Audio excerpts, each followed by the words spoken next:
특징주로 엔지캠 생명과학 보겠습니다. 코로나19로 인한 쇼크가 글로벌 시장을 감타하면서 이제 미국 증시가 급락했고 국내 증시에도 그 파장이 일단 미치고 있는 그런 모습입니다. 일단은 나스닥 선물지수가 소폭이나마 반등을 좀 해줘서 이 부분이 연속성 있게 나타나는지를 봐야 되고 시장의 궁극적인 바닥은 외국인의 수급입니다. 결국은 이제 외국인의 수급이 들어와야 본격적인 반등에 대한 가능성이 열리는 거죠. 외국인의 수급 없는 반등은 단기적인 반등에 그칠 수 있으니까 계속해서 외국인의 현물 수급 방향을 추적하실 필요가 있습니다. 일단 엔지켄 생명과학 같은 경우 코로나19 관련된 이슈로 금일 이제 상한가까지 올라간 상황인데요. 관련 내용을 보면은 그렇습니다. 특허 출원에 대한 기대감이 일단 첫 번째로 있었어요. 그래서 그 다음 내용도 한번 살펴볼 텐데 지난 3일입니다. 그래서 미국 보건부 산하의 그 생의학 연구개발청이 주관하는 코로나19의 의료 대응 조치 프로그램 램이 있었어요. 미국에서요. 네. 대응 조치 프로그램 이게 이제 MCM이라는 약어로 불리는데 의료 대응 조치 프로그램 MCM이 있었습니다. 여기서 이제 그 감염병 확산, 자연재해 이런 비상 상황이 발생했을 때 정부가 긴급하게 공급하는 의약품 이게 이제 MCM이라고 불리는데요. 여기 선정된 물질은 그 생의학연구개발청이 직접 치료제로 개발하게 된다라고 합니다. 여기에 이제 엔지캠 생명과학이 참가 신청을 했었다라는 부분이죠. 그래서 이제 엔지캠 생명과학이 지금 보고 있는 거는 이겁니다. 자사의 신약 후보 물질 중에 EC18이라는 게 있는데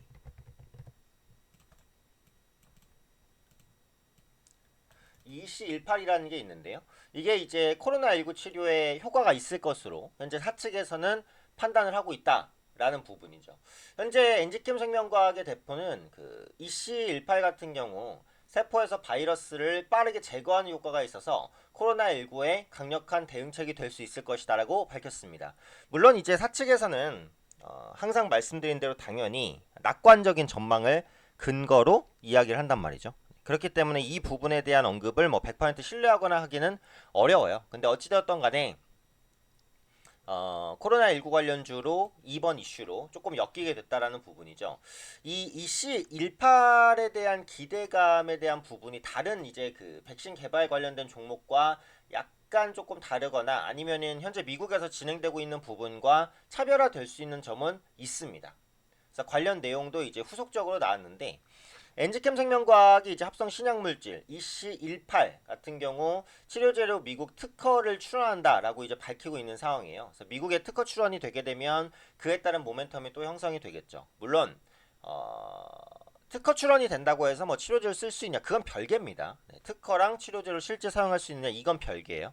그래서 미국 외에도 일본과 유럽 그리고 중국을 비롯한 각 지역에 특허 작업을 한다라는 부분이고 이 EC18 같은 경우 이제 구체적인 내용을 조금 더 보면 그 몸속으로 들어온 바이러스와 세균을 순간적으로 활성산소를 생성시켜서 코로나19를 소멸시킬 수 있다는 거예요. 소멸. 이게 모든 치료제가 그 바이러스를 소멸시킨다 이렇게 기본적으로 생각할 수 있지만 그렇지 않거든요. 그러니까 그 바이러스가 더 이상 증식되게 못하는 것도 백신일 수 있는 거고 그 바이러스가 활동하지 못하게 하는 것도 그 백신이고 근데 그 바이러스를 죽이는 게 사실은 가장 좋겠죠. 그건 역시도 백신입니다. 그래서 EC18은 말 그대로 코로나19를 소멸시킬 수 있다라는 거고요. 지금 이제 임상을 준비 중이라고 알려져 있습니다. 물론 이제 그 단계를 거쳐서 가려면 진짜 오래 걸리긴 하겠죠. 이 바이러스라는 것은 코로나19도 결국 바이러스잖아요. 바이러스라는 것은 스스로 증식하지 못하는 성질이 있어요. 스스로 분열하지 않는다는 거예요. 결국은 살아있는 뭔가 동물이든 뭐 사람이든 이런 부분에 들어가야 그때 가서 증식이 나타난다는 거예요. 그래서 코로나19 바이러스 같은 경우 폐라든지 심장에 분포하는 수용체를 통해서 세포에 들어가고 그 세포를 통해서 또 증식을 합니다. 근데 이후에 이제 증식이 필요한 잠복기를 지나고 늘어난 바이러스가 다시 이제 세포를 찾아서 이동하면서 계속해서 이제 병세가 커진다는 거예요. 예전에 말씀드렸던 사이토카인 폭풍 같은 경우에도 결국은 이제 과한 면역 반응을 일으키는 거니까 이거랑은 약간 다르다고 하더라도 계속해서 파장이 커지는 거잖아요. 근데 지금 이제 미국에서 개발하고 있는 코로나19 치료제 같은 경우에는 바이러스와 그 세포 내에 있는 물질을 접촉하지 못하게 하는 방식이라는 거예요. 근데 코로나19 같은 경우에는 이 부분이 잘 안 통한다는 겁니다. 그래서 세포와 코로나19가 잘 붙어서 증식하지 못하게 하는 게 미국의 바이러스 치료제 지금 개발 방식인데 코로나19는 이 차단이 쉽지 않다는 거예요. 반면에 이제 EC18은 뭐죠? 차단이 아니라 소멸시킨다는 겁니다.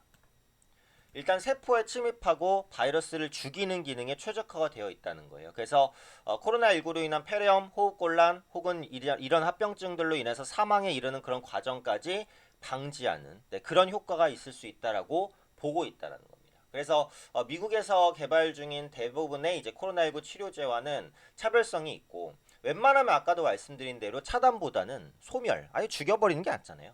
그렇죠? 그런 부분에 있어서 조금 더 각광을 받을 수 있는 가능성, 이런 부분이 있다라고 보시면 될 것 같아요.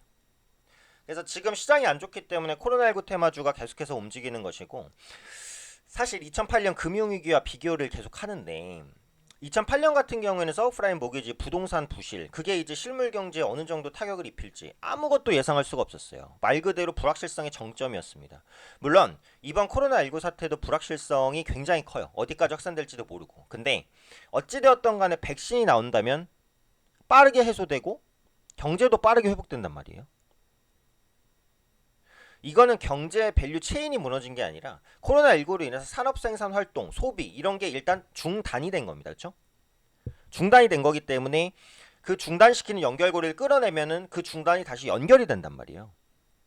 그렇기 때문에 어찌되었던 간에 백신에 대한 기대감이 있는 만큼 2008년과는 상황은 조금 다르다고 보시는 게 맞을 것 같아요.